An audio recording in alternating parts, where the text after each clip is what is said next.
perlindungan yang nyata kepada pencipta. Negara wajib memberikan perlindungan yang nyata kepada pencipta. Bukan sekedar retorika yang mengesampingkan aspirasi kami para pencipta. Bagi kami bukan soal siapa yang membayar, tetapi yang terpenting adalah pencipta memperoleh haknya secara layak. Persoalan utamanya adalah bagaimana merumuskan regulasi yang tidak lagi menimbulkan kerugian potensial bagi pencipta, sebagaimana kerugian faktual yang telah terjadi sejak berlakunya Undang-Undang Hak Cipta Nomor 28 Tahun 2014. Marilah kita bersama-sama berpikir secara konstruktif dan menjaga suasana yang kondusif untuk membangun ekosistem musik yang adil dan berkelanjutan, agar karya cipta tetap berkumandang dan royalti pasti dibayarkan.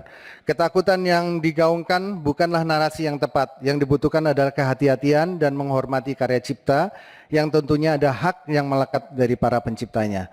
Mari kita bersama-sama cerahkan kembali atmosfer industri musik Indonesia agar kreativitas dan produktivitas para pelaku seni berjalan seiring dengan kepastian dan perlindungan hukum. Terima kasih, hormat kami dari Asosiasi Komposer Seluruh Indonesia. Ya, terima kasih dari aksi Mas Bio. Jadi saya pikir saya harus sampaikan dulu bahwa kita ini tahapannya harmonisasi. Ya, nggak apa-apa untuk memasukkan DIM nggak ada masalah. Tetapi kita harmonisasi, kita bulatkan konsepsinya terlebih dahulu, yang kemudian nanti kita sukseskan agar betul-betul Undang-Undang Hak Cipta ini goal dari inisiatif DPR. Sehingga pada saat setelah diparipurnakan, baru dibahas, disitulah DIM, ya, mulai pasal per pasal. Dalam harmonisasi ini tentu berangkat daripada penyusunan. Saya pikir kita harus objektif melihat hal ini, tidak melihat kepada subjeknya, tidak melihat kepada peran-peran tertentu, tetapi melihat bahwa diperlukannya revisi Undang-Undang Hak Cipta ini akibat daripada kekosongan hukum. Adanya kekosongan hukum itulah yang menyebabkan dispute. Itu yang kita harus ciptakan hari ini untuk mengharmonisasi. Jadi harmonisasinya bukan hanya poin-poin daripada pasal-pasal, tetapi juga peran-peran yang para stakeholder nanti ini kita sama-sama mengharmonisasi dari kekosongan hukum yang ada, sehingga terciptanya, terbentuknya revisi undang-undang yang sah tentang hak cipta ini. Itu yang penting intinya, supaya visi kita sama, ya kan? Jadi Mas Piu, tolong dimatikan mic dan nggak usah ketakutan. Nah itu, mic-nya mati, nanti kedengeran nanti Mas Pio lagi minum atau apa nanti di sana. Seluruh Indonesia tahu semua ini. Mohon maaf, Pak Pimpinan. Ya, jadi intinya itu sangat baik sekali, sangat tepat sekali pendapat pandangan dari aksi. Nggak apa-apa, DIM nanti kita terima.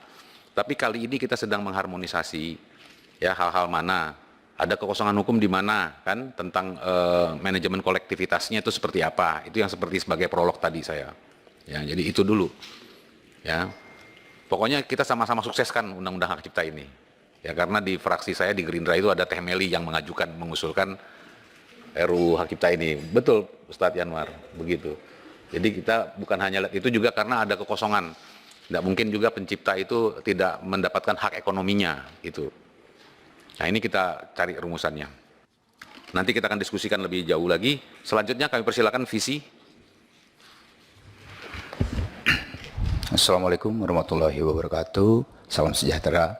Terima kasih kepada Bapak Pimpinan Badan Legislasi DPR RI beserta anggota. Berikut juga Bapak-bapak dan Ibu-ibu yang ada di ruangan sini, anggota DPR. Kami dari VISI, Vibrasi Suara Indonesia atau Asosiasi Penyanyi. Kami di sini hanya sedikit poin-poinnya, mungkin masukan atau apapun itu yang langsung kita rasakan sebagai penyanyi, terutama di performing rights, karena rights atau royalty itu banyak ya Pak ya, bukan hanya performing rights, ada mechanical rights, synchronization rights, ada performing rights, ada grand rights, ada print rights, ada apa satu lagi ya Rila? Jadi banyak gitu. Nah ini kita yang langsung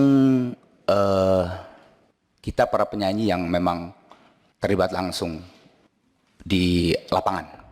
Jadi poin pertama, sejauh ini perbaikan tata kelola yang dilakukan oleh LMKN baru Pak, kan LMKN sudah baru ya Pak ya, kepengurusannya kalau tidak salah 2 bulan yang lalu itu sudah mulai terlihat Pak. kita akui sudah mulai terlihat, data-data lagu dari beberapa LMK sudah masuk.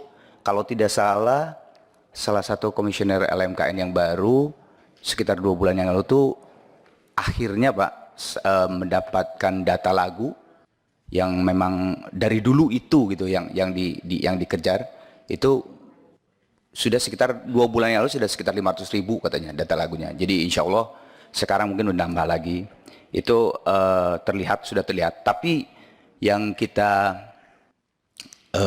tekankan, proses menuju digitalisasi harus lebih dipercepat, begitu. Karena itu sangat sangat penting sekali untuk era sekarang yang sudah memang bisa dilakukan, tidak seperti zaman dahulu. Terus juga mungkin tambahan, apakah banyaknya LMK yang sekarang ada, kalau tidak salah ada 17 LMK Pak, Bapak Ibu, itu sudahkah menjadikan tata kelola musik ini menjadi baik atau malah kurang efisien Pak, gitu, dengan banyaknya LMK itu gitu. Jadi itu proses digitalisasi, dan apakah LMK banyak itu menjadi lebih efisien atau bagaimana gitu. Itu poin pertama Pak.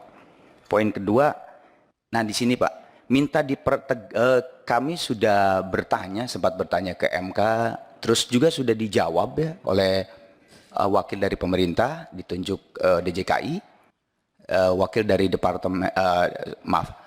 DPR, waktu itu yang ke MK dari DPR Pak Nyoman kalau tidak salah.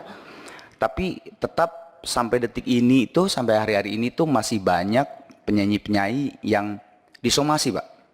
Disomasi, bahkan dikriminalisasi, bahkan salah satu penyanyi Indonesia ada yang udah dipanggil sama polisi gitu.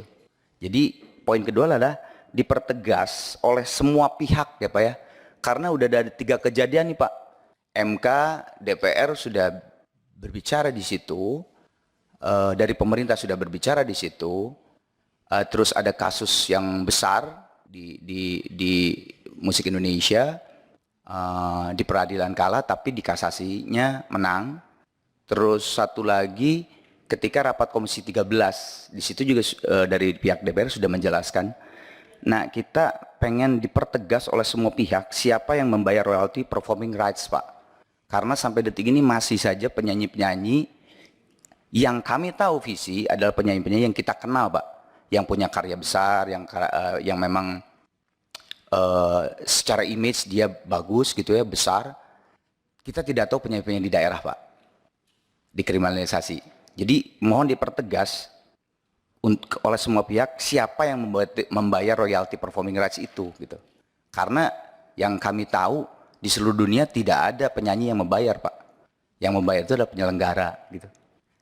Yang ketiga, ini masalah performing rights lagi, terutama termasuk konser performing rights ada beberapa, termasuk di konser izin tidak langsung Pak. Bukan tidak izin atau tidak bayar Pak. Ini hubungannya dengan pasal 23 ayat 5 Pak. Pasal 23 ayat 5 di Undang-Undang Revisi di Undang-Undang Hak Cipta, itu kan setiap orang dapat melakukan penggunaan secara komersial ciptaan dalam suatu pertunjukan tanpa meminta izin terlebih dahulu kepada pencipta dengan membayar imbalan kepada pencipta melalui lembaga manajemen kolektif atau LMK. Jadi izin tidak langsung itu yang kami tekankan. Kenapa? Karena performing rights itu unik Pak, beda dengan rights yang lain. Kalau kayak mechanical yang tadi saya sebut synchronization itu kan memang harus.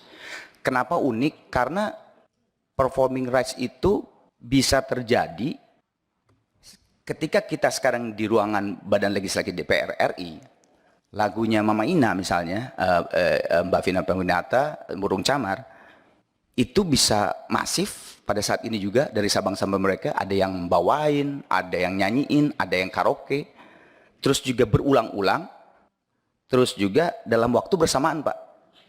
Jadi disitulah kenapa performing rights berbeda dengan rights yang lain. Karena memang itu tadi sifatnya gitu, beda dengan mechanical dan sebagainya. Dari saya cukup segitu Pak.